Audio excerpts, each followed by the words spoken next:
Hey Amarillo, I'm Skylar Gallup, and you're listening to Hey Amarillo, the interview podcast featuring some of the most interesting people and stories of Amarillo, Texas. We record every week at Amarillo College's Innovation Outpost.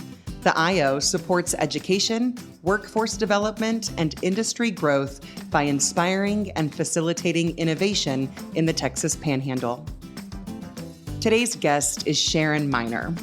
Sharon is the Director of Development for Martha's Home, a local women's shelter, but that title does not quite encapsulate the depth of work and impact she has there and for her ladies, as she calls them.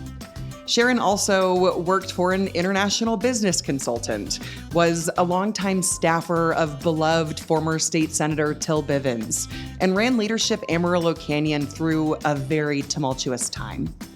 There is a lot covered in our conversation, but I think the through line you'll find is that Sharon just rolls her sleeves up and gets to work where and how she can, and she empowers those around her to do the same.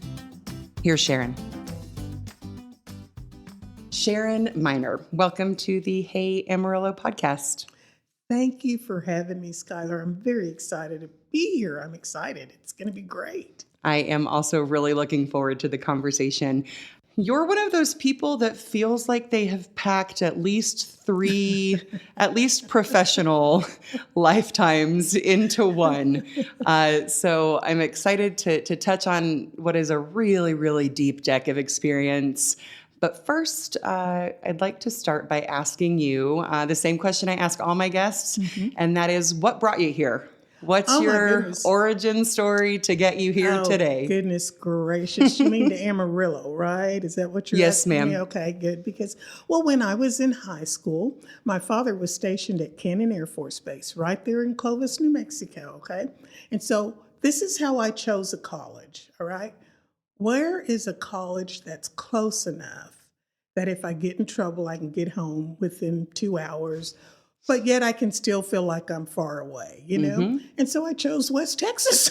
There you go. There you go. That's how I got here. And then I ended up just sticking around. So, So you moved here to attend West Texas A&M. Except at the time, it was West Texas State University. Right. Yeah. What did you study? I was studying nursing. Oh. But then I realized I did not like the sight of blood. And then I changed to political science. Political science. And, I guess lucky to learn that you don't like the sight of blood. They're in your undergrad. Yeah. It was real early. I mean, it was like I don't know. It just like hit me. It was like, what are you doing? This is not for you. What you want to do. Was it like a dramatic, like passing out or just like...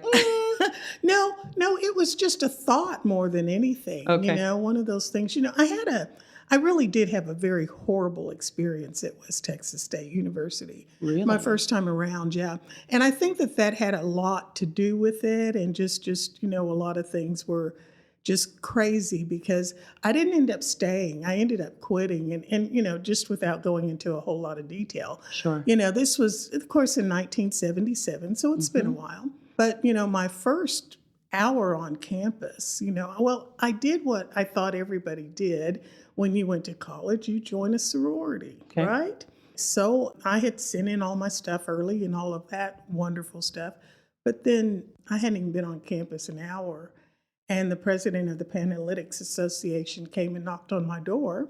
No hello, no welcome to WT. Mm-hmm. It was just, are you Sharon Taylor at the time? And I said, yes. She said, well, I need to let you know we don't let blacks in our sororities. Okay, so, that was a defining moment in my life because my mom and dad had always told us we were no different than anybody else, no better than anybody else, and nobody else was better than us, So anyway, it was just kind of a traumatic experience for me, Now, and what would happen is I made a decision. I thought, well, because the woman had said, if you want to go ahead and go through Rush, you can go ahead and see if anybody picks you up, okay? And I was sitting there and I was thinking, this is a public university. They can't do that, So I went ahead and made the decision that I would go through Rush. And when I got there, there was about 400 or 500 women in this room. Back then, sororities were big. They had 5 sororities on campus at the time. And so there were a lot of women in this room. You know, you got to sign in.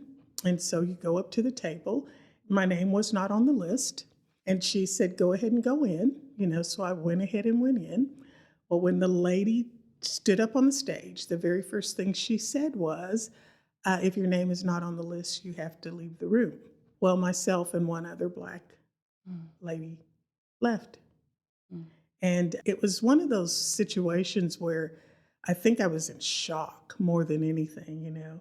But, you know, God is so good to me. I tell people all the time that I'm his favorite because the young lady that was also asked to leave, we were walking back to our dorms, you know. And what was so fascinating, Skylar, was she was so relaxed. She was so calm. She was so casual. And she was just asking me questions about myself, asking me, you know, where I was from and all of those wonderful things, you know, just making light conversation. And then she went to her dorm and I went to mine, you know, and it was just kind of over. Well, long story short, I'm really summing a lot of stuff up. I would go to class, okay, and I would see women who were in that room that when that lady said if you were not on the list that you had to leave the room. Yeah. I know that there were other women who noticed that there were only 2 Right. Black women Yeah. who had to Who get they up. were excluding. Exactly, who they were excluding, you Yeah. know.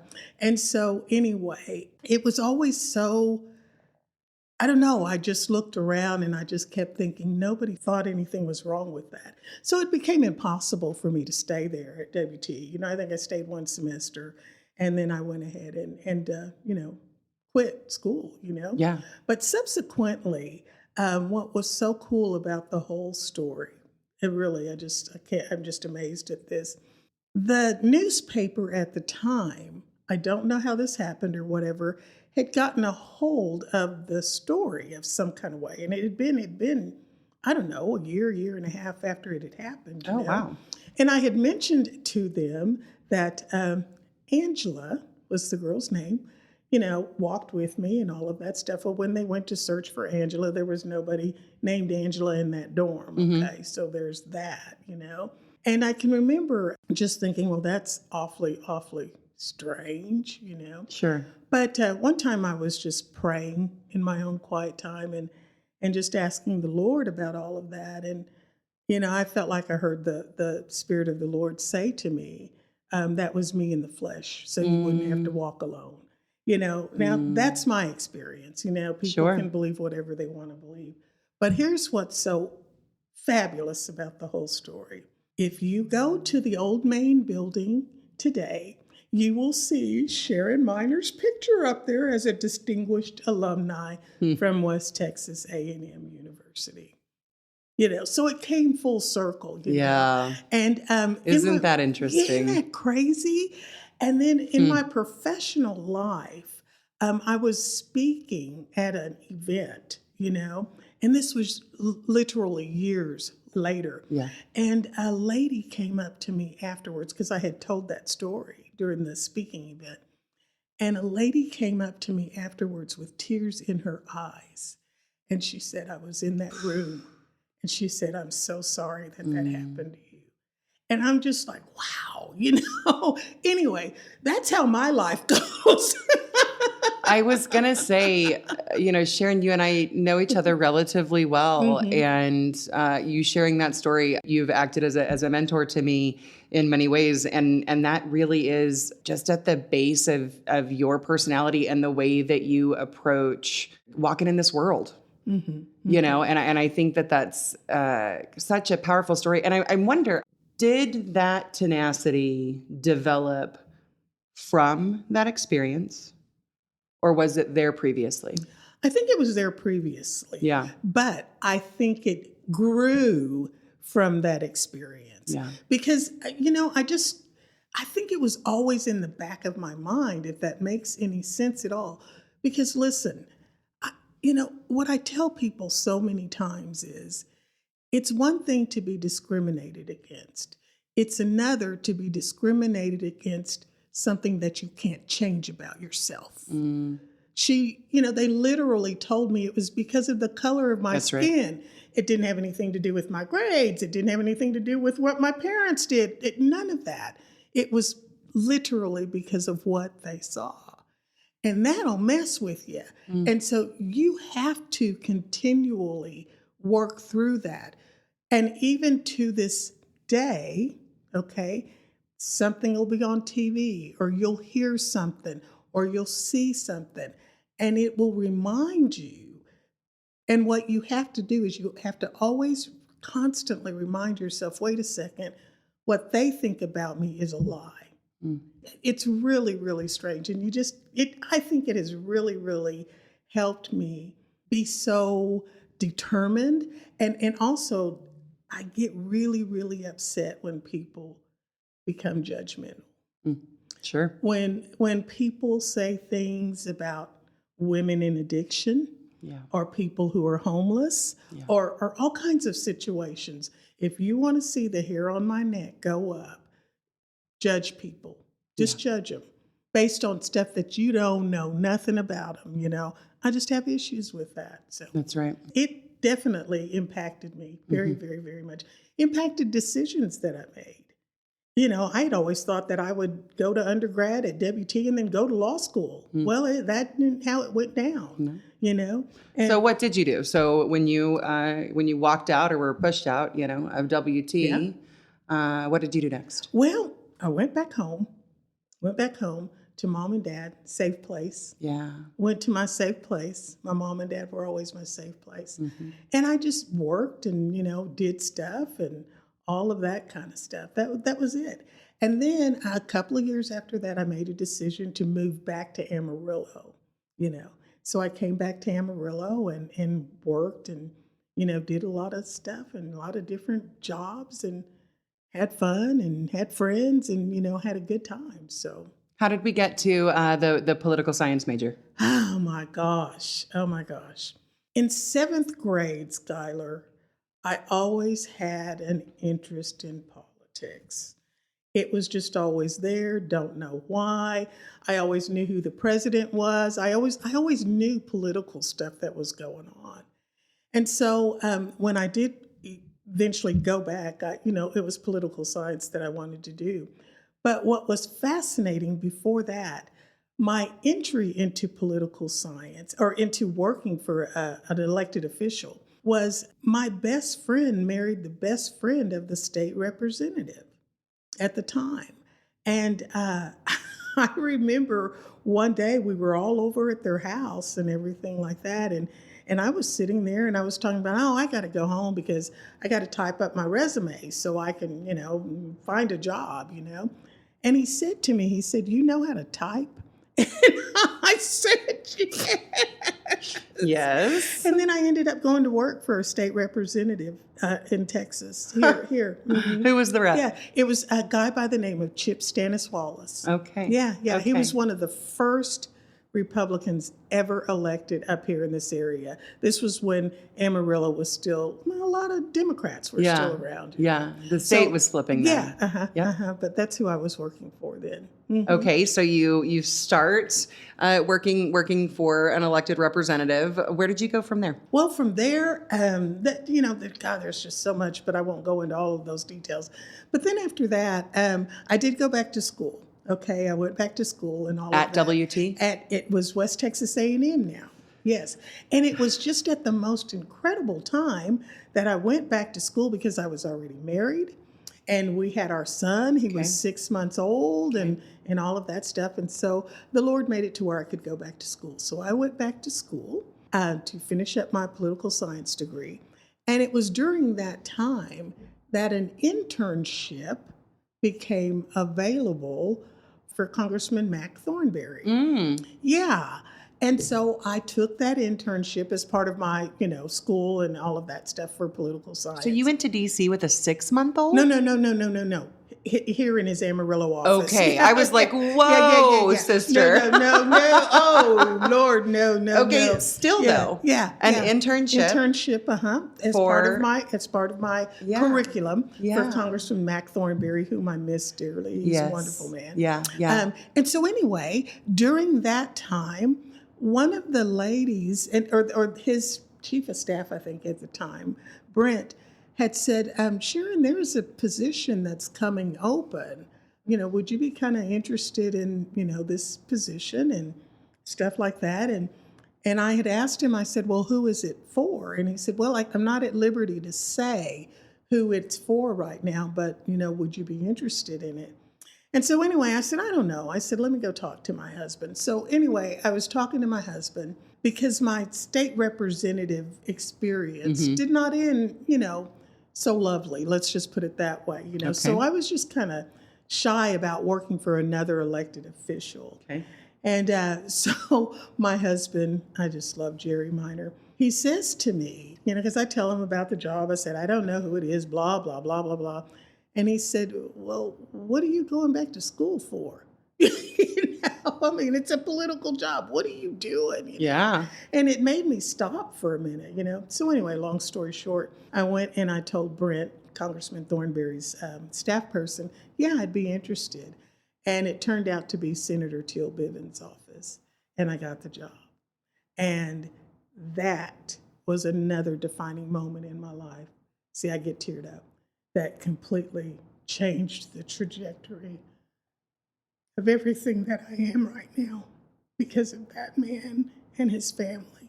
And it was just an incredible opportunity that, I don't know, it was just an incredible opportunity. I know that your time with the Bivens was really impactful on you. And I also know that I think for some people who maybe have never known an elected official personally or worked in that capacity, especially in today's climate, there's this idea that they're all bad guys. And I know that that was not your experience. Not even remotely. Yeah. So talk a little bit about I think it really makes me sad that the political climate that we're in these days, because that's why nothing gets done. Yeah. It's because, everybody thinks everybody's the devil. And that's so far from the truth, But my experience working for Senator Bivens was one of, let me just put it this way, our staff was so diverse, okay? Our chief of staff Senator Bivens was one of the most conservative Republicans, this, in the state of Texas. And our chief of staff was one of the most liberal Democrats.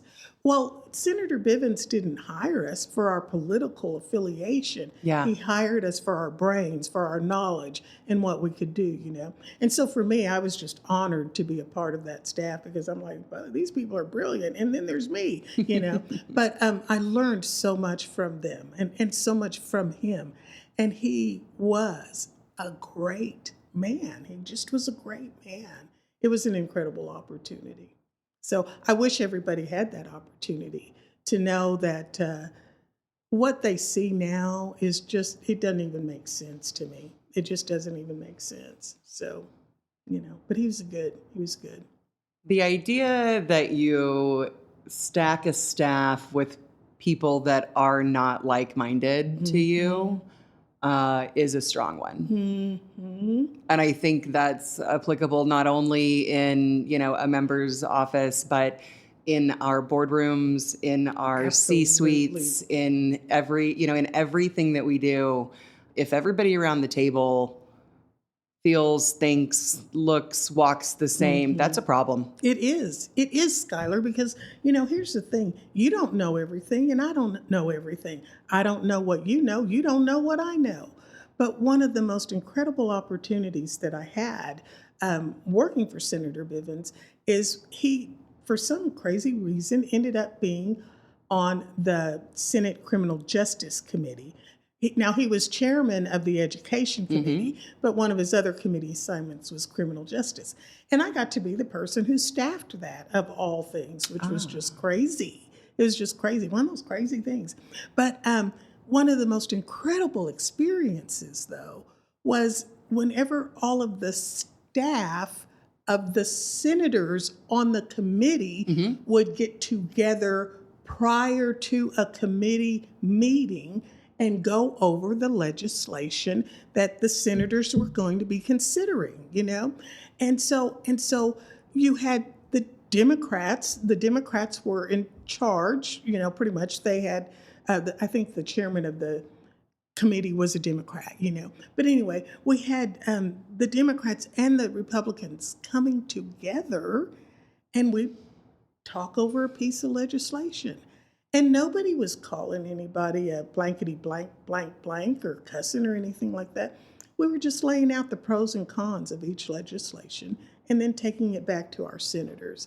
And the collaboration and the creativity and just the conversation was powerful in itself, because there were people from Houston didn't see things the way people from Amarillo saw it. Nor should they. That's right. Right. But we always came somewhere in the middle to make the best legislation for the people of the state of Texas, And that was a cool thing. That was cool. A cool thing that I'm not sure occurs. At least as much, certainly. Exactly. As it did when you experienced it. It was fun. It was really fun. And then, from working from Senator Bivens, I ended up being, he went on to be ambassador to Sweden. Yeah. And I went on to be executive director of Leadership Amarillo and Canyon. And a very impactful program. When you got the organization, it was in hard times. Yeah, correct? They were having some trouble. Yeah. They had been through like 3 executive directors in a year. Yeah. That's tough. That's not good. It was not good. There were some people who were about to ask for their money back. I took over like in a mid-leadership year and everything like that.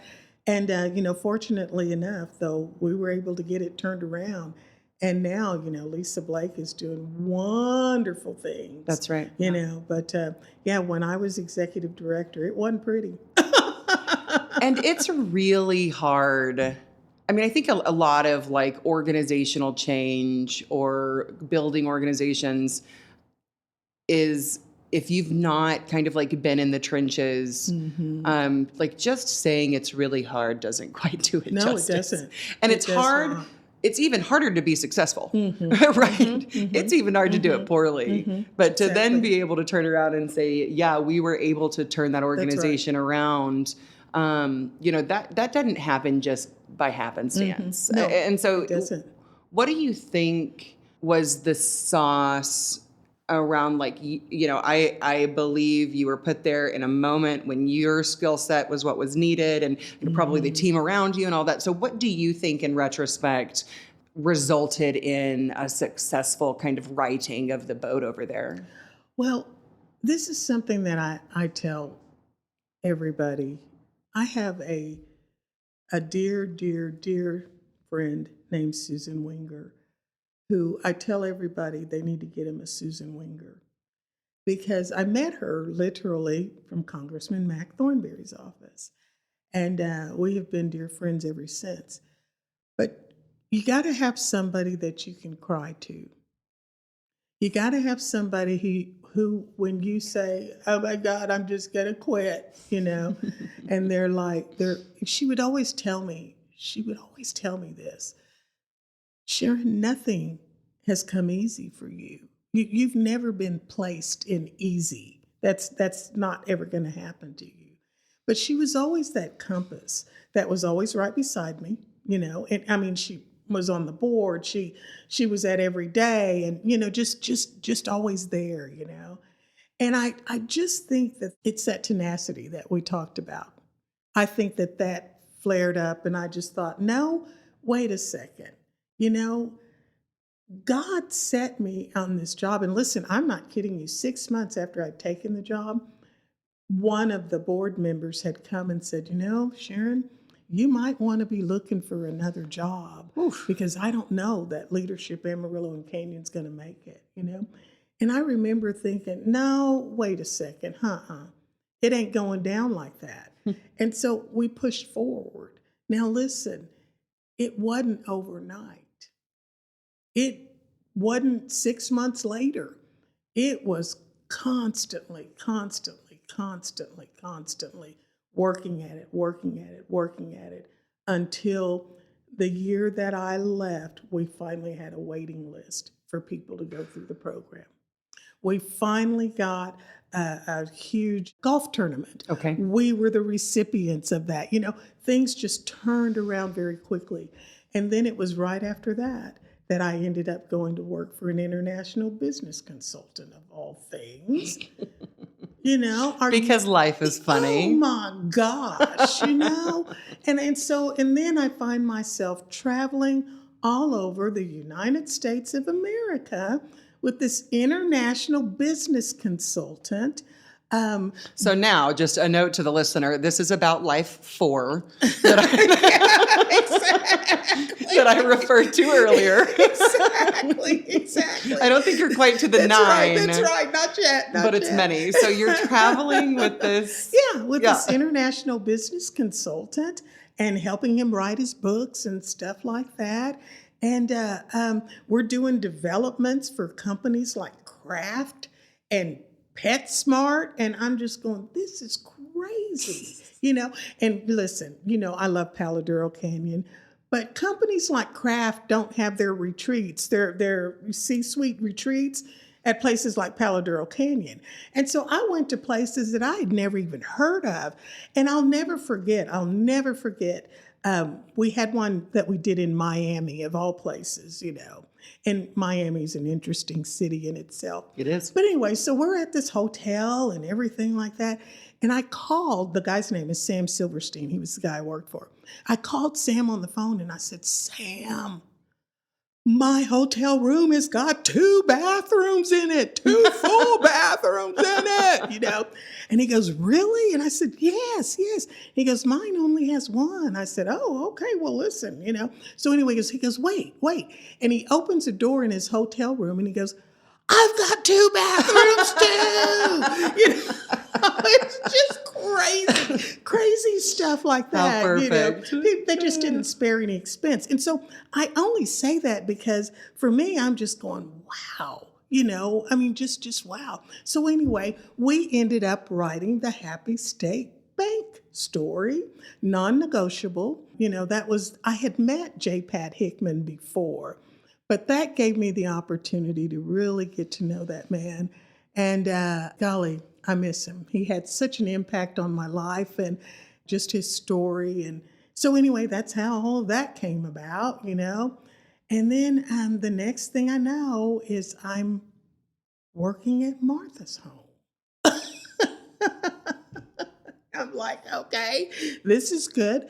And the reason why I laugh about that is because Martha's home is a temporary shelter for women and women with children who find themselves homeless. Okay. Maybe other women for whom things have never been made easy. Exactly. Exactly. And I would always think, Skylar, what do I know that can help these ladies? I got to tell you, I have a different perspective now on homelessness, on struggles, because when you see it from the political side, if that makes any sense at all. Well, your time on the criminal justice, working the criminal justice, that's pretty impactful and eye-opening and complex and incredibly critical. That's right. That's right. And I also handled Health and Human Services for him during that time. Yeah. And so it just gave me a different perspective, on life. I will never forget. One day, there was a lady who walked into Senator Bivens' office, okay? And this was in the district office. And Skylar, she just had a smell to her that lingered in the room. And so when she was talking to me, I couldn't even focus on her and what she was saying because the smell was so overwhelming, And then when she left, I got a can of Lysol and started spraying it and everything like that. Well, subsequent later, I was thinking about that. And I remember, just praying, and just saying, God, I'm so sorry. You know, I was just repentant, for having not given that lady the attention that she needed. And I asked the Lord to give me another chance. Mm. Well, guess what? 2 weeks later, she came back in. Same lady, dressed exactly the same way. And this time I heard her message. And she said, you tell Senator Bivens, one man can make a difference.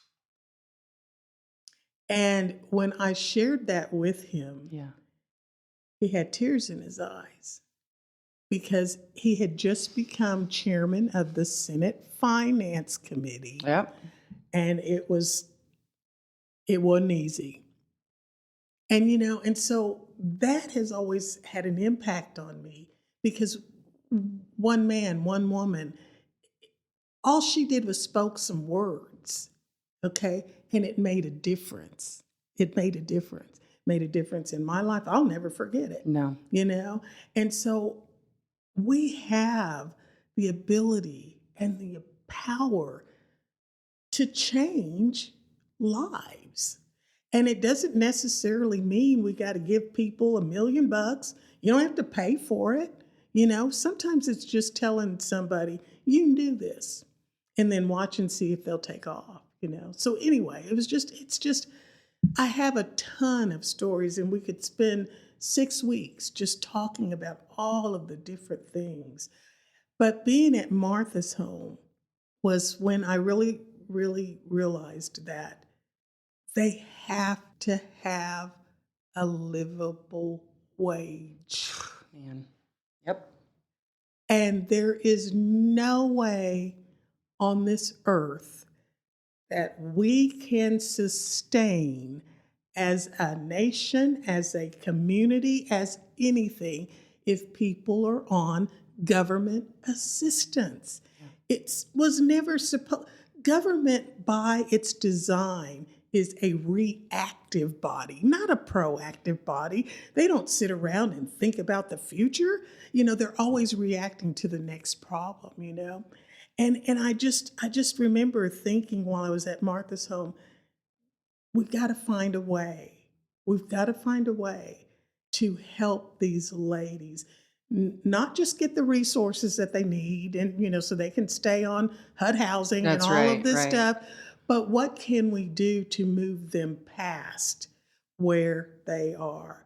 And that's what's been the most fun for me at Martha's home, is literally watching that happen. And how do you approach that, Sharon? It's generational poverty. It's generational lack of educational attainment, generational, as you're saying, it goes so much further than me dropping my kids' grown out clothes off. Exactly. And so how do you, who's watching these women walk in and out of your doors every day, how do you approach trying to get to a place where you're not just housing, but you're setting women up for success that they've not ever had access to previously because of systems? Yeah, exactly. First of all, we got to debunk the myth of what homelessness is. We think that it's only socioeconomic. Sometimes we think it's a certain color. We think they're all addicts. Drugs, We just have a multitude of things of what we think. And people don't realize that there literally are times where people just find themselves without family, period. And somebody has dropped them off. Domestic violence is a big one. Just all kinds of things. But what we have to understand is that everybody is uniquely an individual. And so what might work for you, Skylar, might take 6 months for me to get, okay? Sure. Because, I had a young man tell me one time, he says, people are always talking about that marijuana is the gateway drug. Sure. He said, that's not true. He said, trauma is the gateway drug. And so what you have to be able to do is to, first of all, recognize that just because someone is homeless, that they're dealing with the same thing. They are not. Yeah. They are not. Or just because someone's homeless, that they don't love their kids, or whatever crazy stuff we come up with. Yeah. So what you have to be able to do is you have to be able to recognize and figure out, okay, what has happened that has disrupted their pathway to whatever their path is. Listen, not everybody's going to get a 4-year university. A 4-year degree. Not everybody wants that. But you know what? Some ladies don't know that they can come right here to Amarillo College, go for 12 weeks for a certification, get a job making $25 an hour with benefits. They don't know what they don't know. That's right. And so what we did was we came up with a program called Present Needs, Future Success. Because listen, if you're homeless, we're going to make sure you get some shoes on your feet. Mm-hmm. We're going to make sure we put a sandwich in your belly. We're going to make sure that you have a place to sleep, okay? But we're not leaving you there. We are going to let you get settled for about 30 days. We'll give you time to kind of, get your act together, because just being homeless is traumatic. And so we'll give you some time, but then our question is going to be, where did you leave off in school? Mm. What was your last education attainment? And our average age of women is about 35 years old, which is young if you really think about it. Yeah, it's 35 years old. But we have several older women who don't have their GED. Mm. So we help them get their GED. Step one. And then the next thing you know, they're at Amarillo College, and they never thought they would. Or somebody who is just computer illiterate. And I don't mean it, now they know how to use a cell phone, but they don't know nothing about the computer. Well, we're going to put you in a computer skills class. Yeah. Well, they get in a computer skills class. Next thing you know, they're at Amarillo College. And when I first went to work at Martha's Home, there was about 3% of our women who were going back to school. Today, at this moment, 95% of the women at Martha's Home is in school, whether that's WT, AC, Innovation Outpost. Right. We've got them. Taking a GED class, computer skills. We've got to move them past being on government assistance. And so, back to your question about how do you identify them, they identify themselves. Mm. Think about that. Because some people can't recognize an opportunity that's put before them. But then we have people like my friend Beth, who Beth would not mind me telling you her name. Okay. But Beth is someone who was homeless. She lived in a tent 4 years ago, out by Lowe's, out there on Tascosa Road. And today, she's in 3 honor societies at Amarillo College, has a 4.0, and just got accepted to the University of Texas at Arlington. Wow. Yeah.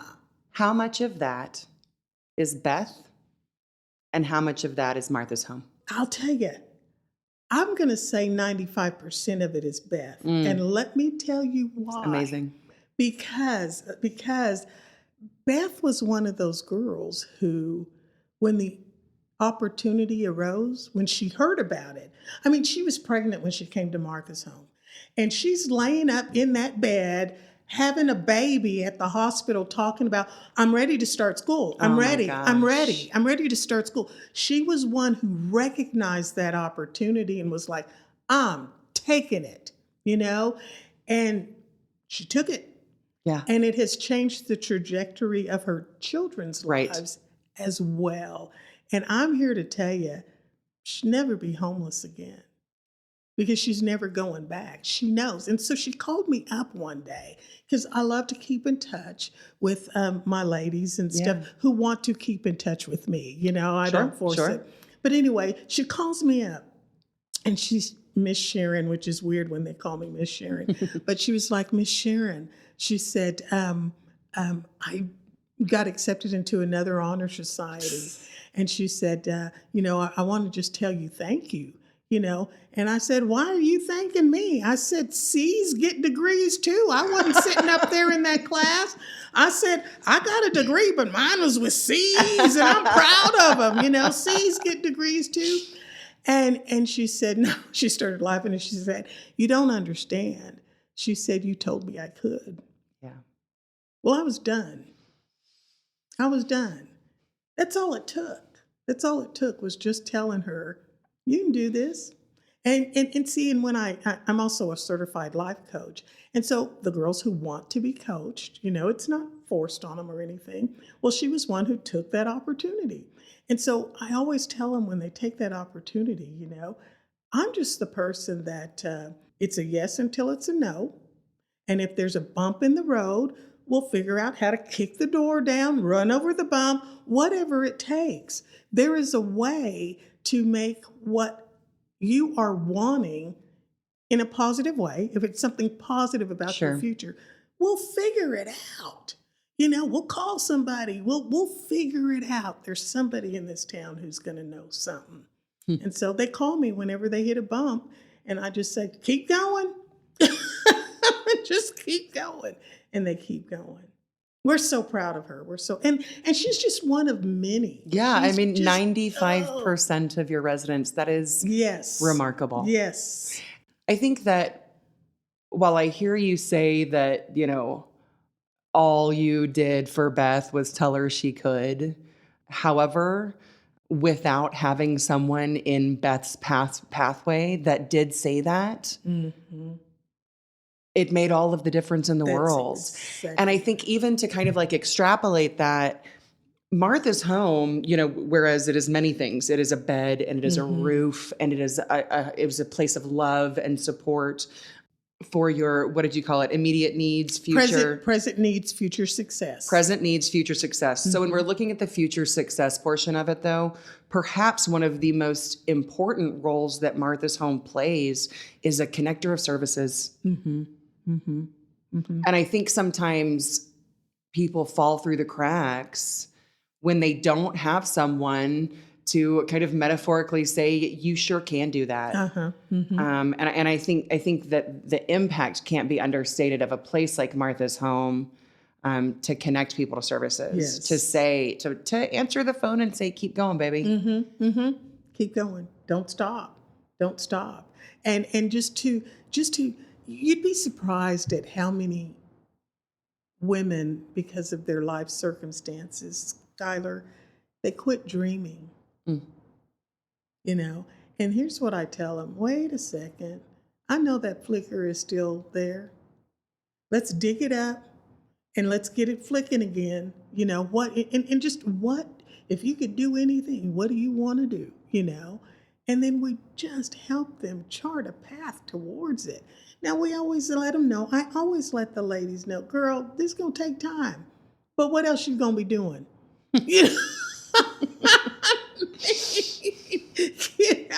What else? And particularly the ladies who do have children, they do recognize that opportunity for them. Because what present needs future success does is, I want this to be very clear, it's not a scholarship program. Yeah. Because they're probably going to qualify for a lot of different assistance and all of that stuff, but we're not a scholarship program. But what we do is we remove the barriers. And what people don't realize is that the barriers, like if I go out here right now, if my car has a flat tire, I call my husband, he calls AAA, it's taken care of. Now, it's inconvenient. Yeah, you're home in an hour. Exactly. That's right. Exactly. But for our ladies, they're driving 15-year-old cars that got 10-year-old tires on them.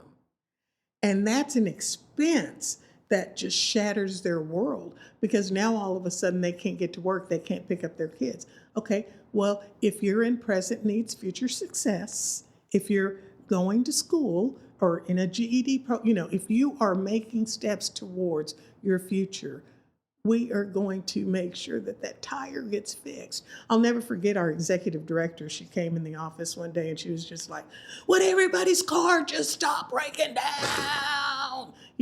Because we got to fix it. We got to fix it. So it's that type of funding that is really important. Transportation's a big one. It's childcare. Huge. Childcare. People cannot afford childcare. And although there is assistance and all of that stuff, well, when it's time to study, the daycares aren't open. That's where Martha's home comes in. You know, we even, present needs, future success, it's not uncommon for us to have children. Homeless women come with homeless children. Right. We have a young man who all he's ever wanted to do was be a Marine. He was in our homeless shelter, okay? And all he ever wanted to do is be a Marine. Well, guess who provides all of his junior ROTC stuff? Martha's Home. We're going to make sure that that boy gets to the Marines, you know. And you know, we've had girls who have situations that happen when they're in high school.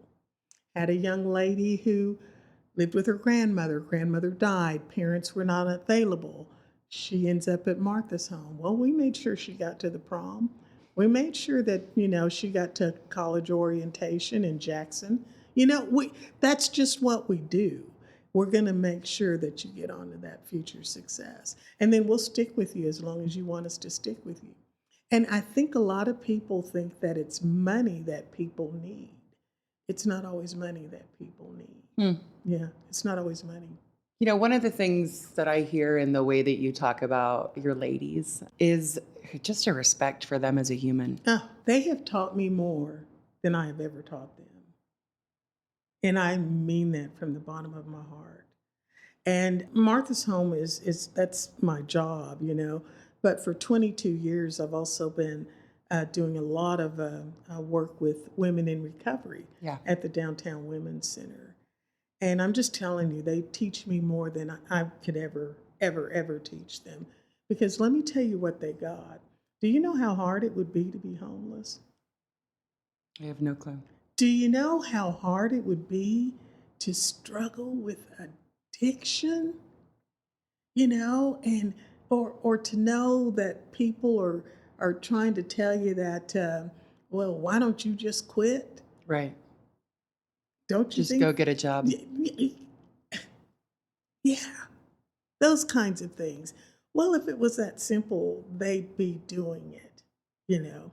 I tell people this all the time. Out of all of the women that I've met through all of these years of doing all of this that I do, I have yet to meet one who said, yeah, when I was age 4, I woke up and decided I wanted to be homeless. I wanted to be an addict, or I wanted to be abused. No, I hadn't met one, and I know I never will. Mm-hmm. But I've seen lives transformed just because they've been given an opportunity that wouldn't have come had it not been for Martha's Home, present needs, future success. Beth never, ever thought she would ever go back to school.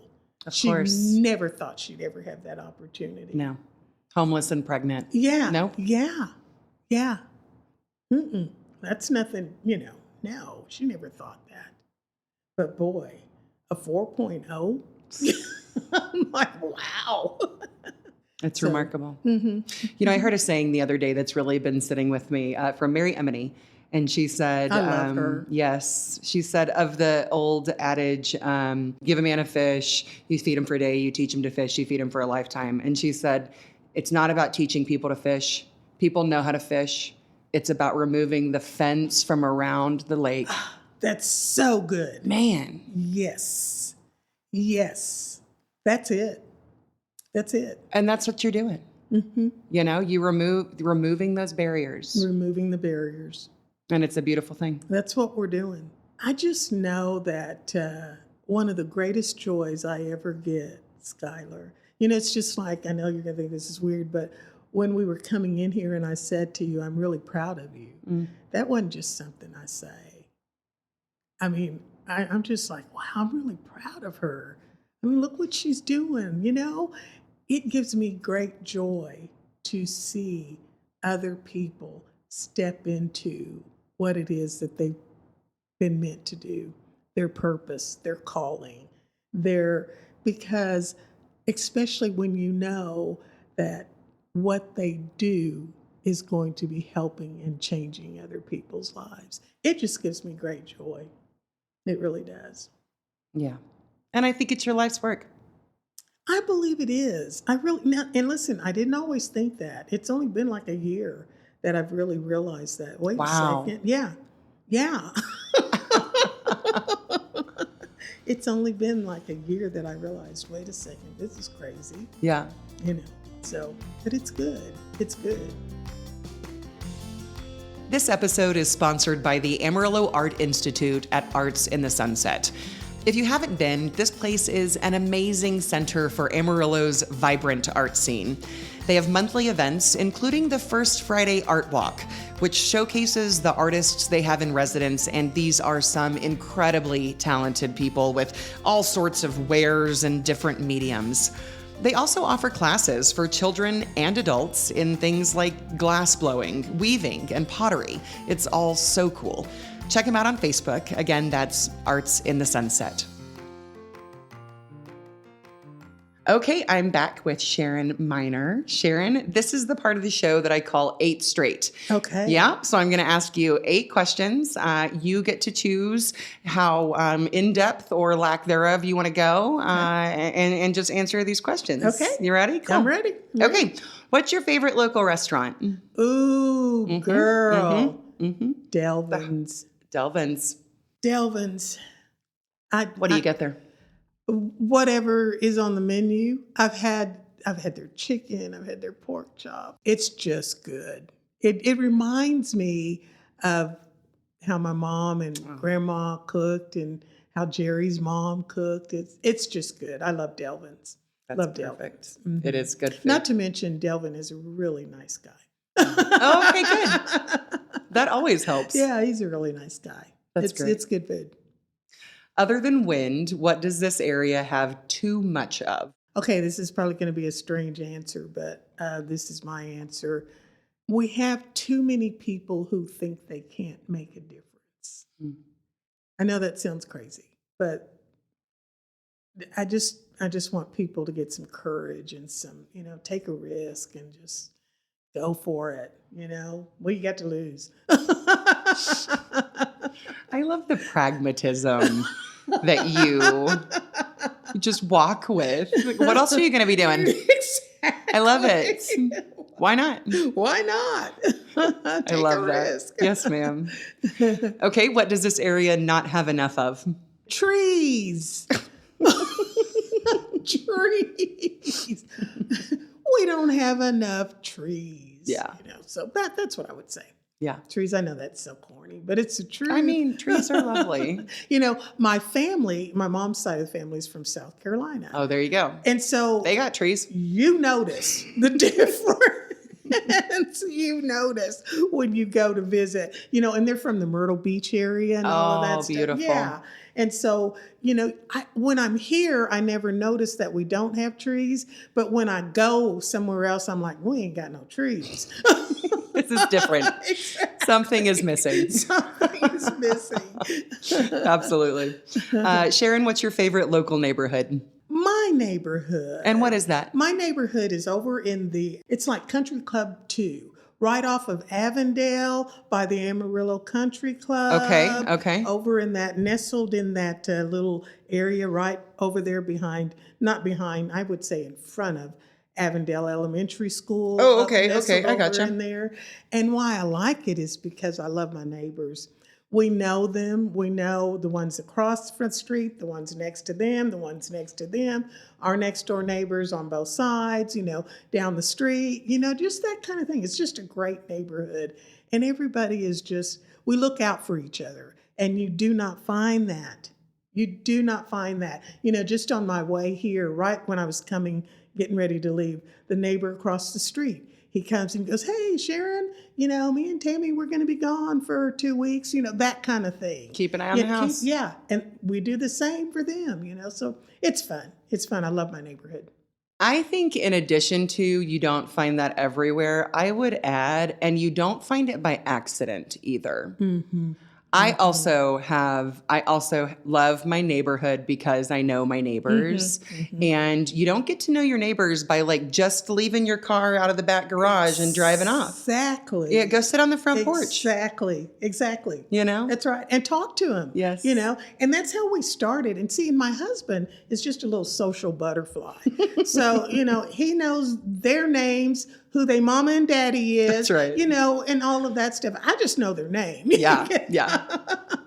Yeah, that's great. I also have a high value for the people and place that I live. It's great. Mm-hmm. So what do you hope for Amarillo in 10 years? I hope that we can recognize as a community, you know, a lot of times when people say community, they may be thinking about, one area of town, you know. But whenever I say community, I think of the whole entire Amarillo community. And I'm really hoping that, 10 years from now, that we've got, I hope this is taken in the right context, that we've got younger people on our city commission, in our, Yeah. doing younger people with new creative ideas, people who will recognize that we all bring a part.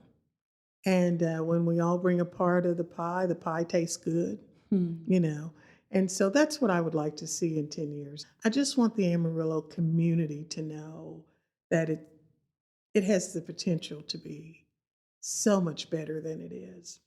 With all. With all. With all, yeah. With every single person. Yeah, absolutely. How do you describe Amarillo to people outside of the area? Well, Well, I don't ever have anybody really ask me about Amarillo. okay. But when they do, I always describe the people, and I always talk about just how nice people are in Amarillo, Texas, I mean, for the most part, we really are nice folks, But one thing that I just want to share with you real quickly is, when I was traveling all the time with the international business consultant and flying, I always loved flying back into Amarillo. And let me tell you why. Because I think for the first time, this was, of course, several years ago, I saw the beauty in the flatness of the land. I saw the beauty in the different patterns that you see in people's fields, and just and there it has its own beauty to it. And so not only do I describe the people, but I do tell people it's really a beautiful place. You have to look for beauty, I think.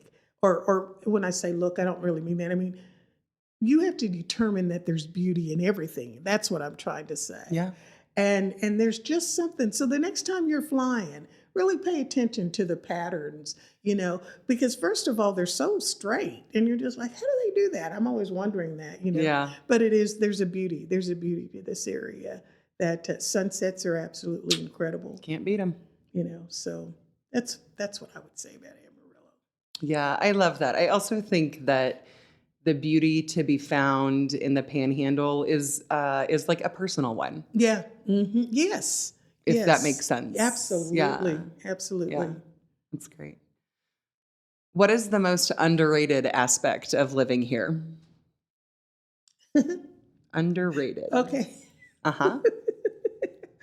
I'm laughing because this is something I tell people also. The best thing about Amarillo that you don't really hear much about, it's underrated, is we got an airport.